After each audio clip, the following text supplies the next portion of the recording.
Estrella, I like all of your ideas. These are beautiful photographs. I've been teaching different portfolio classes now for a few years, and nobody has ever had an idea of giving out a candle.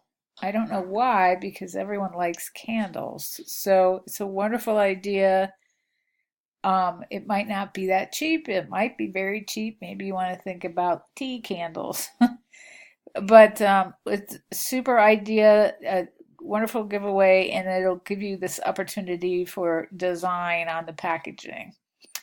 I like this one too, but I'm really curious what those items that you give away might be. Because number one, it might get kind of crazy expensive for you to hand a bunch of these out.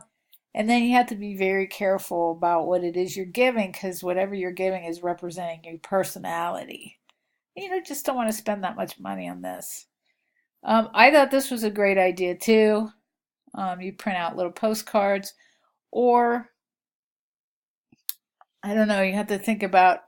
So, this is a fun experience, but will they keep it around? Is the question. So, what's inside that box? Maybe inside the box are postcards that they can send. At least that would make it useful. But your favorite idea is the candle. I fully support that. I would be really curious to hear about candle pricing.